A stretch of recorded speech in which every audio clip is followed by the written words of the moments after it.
I'm Carson Whitwer. I'm Riley Genta, and today we're going to be talking to you about famous vehicle recalls and the ethics behind them. What we're going to do is we're going to walk around the building here. We're at Duncan Imports and Classic Cars. We'll walk around a few cars. We're going to give you examples of famous recalls. We're going to talk a little bit about what they entailed and then what the companies did to handle them. You're standing by all these Honda Beats here today. Talk to you a little bit about a famous Honda recall. One that also encompassed a lot more companies. Pretty famous recently, the Takata airbag recall. What happened with Takata airbags, so when the airbag inflates, there's an igniter in it. In certain climates, in very humid climates, Hawaii, Florida, they would start to rust and corrode, and then when the airbags would go off, the inflator would turn into shrapnel, basically. Honda had this majorly go on. They're a big buyer of Takata airbags, but there's 17 other brands that were included in this recall. Honda had the most cars, so they're most notorious with it.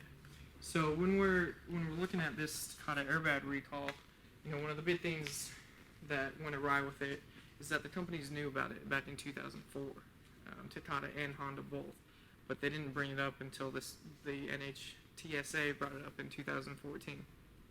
So that was a big problem that they were handling. They knew about this, and it was a big safety concern. They matched up 11 deaths to the airbag recalls. So, one of the ways they could have better handled this is, better testing both on the part of Honda and the companies that use the airbags, but also, on the part of Takata. You need both suppliers and the end product to be testing these products. Today I'm going to talk to you about the Chevy Corvair. Unfortunately, we don't have any Corvairs, so there's Novas left to do. But the Corvair is one of the most infamous cars among people.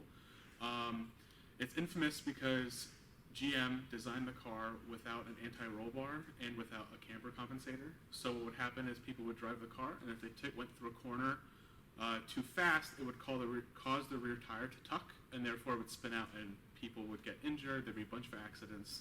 And unfortunately, GM never recalled it. Instead, they just changed the design. They didn't acknowledge the fact that people were upset about it. They didn't recall the cars to fix the problem. They just changed the design to include an anti-roll bar.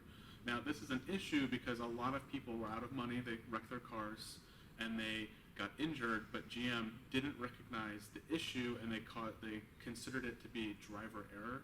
And even though, yes, someone could have corrected it as the driver, not having an anti-roll bar and a camber compensator in a car that's rear engine and rear drive can cause a real issue with stability and can cause the rear end to kick out, which it did.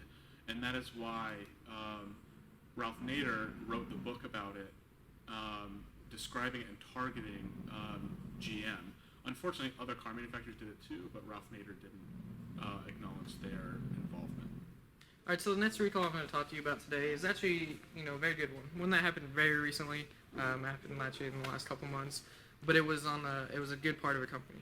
It involved one single car in the entire world, and what's unique about it is the car is actually 26 years old. They don't even make it anymore.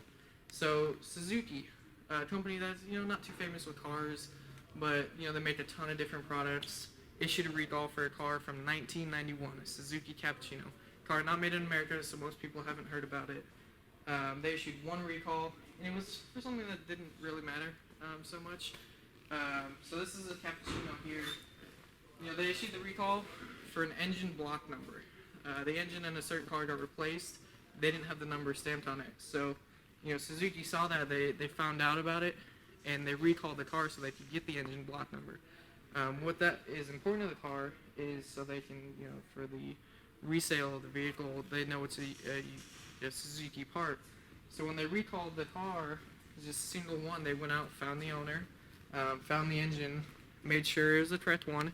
They found that it did not have the engine block. They made sure to get a new engine block stamp, get a new engine block with the Tret stamp on it, replace the engine, and then all was right in the world. But that was, a good situation by a good company, issuing a recall for just one single vehicle, 26 years old. Very well done by Suzuki. Next, I'm going to talk about Mercedes. This one isn't as infamous as some of the other ones, but it is an important one to talk about because actually Mercedes didn't handle it well at all. So in the 08 to 2014 Mercedes C-Class, known as the W204. Mercedes started producing cars that they couldn't afford. They spent way too much money designing the C-Class. So for the C63, what they did is they put in cheap head bolts that what happen is over time they would corrode, and as the owners would drive it, they start to wear and then they'd shear, and the head gasket would fail, and then unfortunately the coolant would mix and it would cause the engines to seize. So owners would then obviously be upset, and they would take the Mercedes to the dealership and say, hey, you know, my car's broken, you know, give me a new one, I have warranty. And Mercedes wouldn't honor the warranty, and they actually made owners replace the motor, and the engine in the C63 is about a $30,000, you know, 6.2 liter V8. So it's really expensive, and they really didn't handle it well, and they just kind of told the owners that they'd have to suck it up and spend that 30 grand to replace the engines. So the last recall I'm going to talk to you about today is actually one of the most famous ones for one of the worst reasons. It had a lot of people killed during it. So, you know, in the late 2000s, early 2010s, GM had the ignition switch recall. Now, the recall came out in 2014, but it affected models going back to the late 2000s, early 2010s. Now, the ignition switch recall, what it entailed is the ignition switch on GM vehicles would fail, causing the engine and the car to shut off in the car. That way, you know, when you got into a crash, the airbags would not deploy. So that's a serious problem if you got in an accident. That led to 146 recorded fatalities. Those were on the hands of GM. So this was a major recall at the time. You know, cars were coming in. They said, you cannot drive this. Do not drive your car. Bring it in. It was a very scary situation for a lot of GM owners. So when they brought it up, you know, GM, from what court documents were saying, GM knew about it for a few years. They didn't bring it up. Their engineers found out about the problem. You know, they saw the ignition switches were failing, but they said nothing about it until 2014 when the NHTSA brought it up. You know, they issued the recall on it, and they started to record the number of fatalities that were happening. So it totaled up to 146. You know, that is blood on the hands of GM on a very important recall. You know, that affected consumers, and you know, it led to costing a lot of lives and millions of dollars that GM had to pay out. But it doesn't take into account the loss of 146 lives. So, you know, it's something that GM needed to get ahead of. You know, they saw it was coming, they knew their ignition switches were failing, and so they needed to issue this recall sooner. Lastly, I'm going to talk about the Toyota recall with the Land Cruisers and the FJ Cruiser. This is an FJ40, it's not the one that got recalled, but the mid-2000s Toyota Land Cruisers and the FJ Cruiser were recalled because the B-pillar was faulty and it wasn't structurally sound. So what would happen is people would roll their Land Cruisers or their FJ Cruisers, and the B-pillar would actually crush. Now, this is more serious in an FJ Cruiser. Speaking from someone who owns one, what happens is it has suicide doors, so the front door opens and then the rear door opens the opposite way. Now, if the B-pillar crushes, the door can't open, so what would happen is people would get trapped in the back of the car if anything were to happen, and therefore, I mean, no one died, but it caused panic.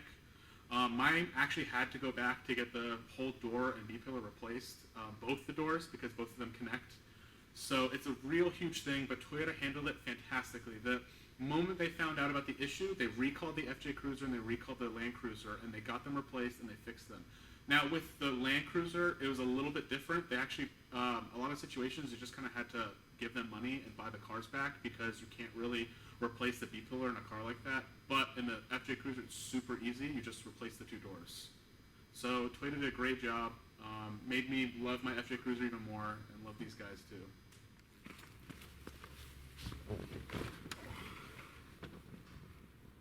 Hey, thanks for watching our video on automotive recalls. And now it's time for us to go back to the future.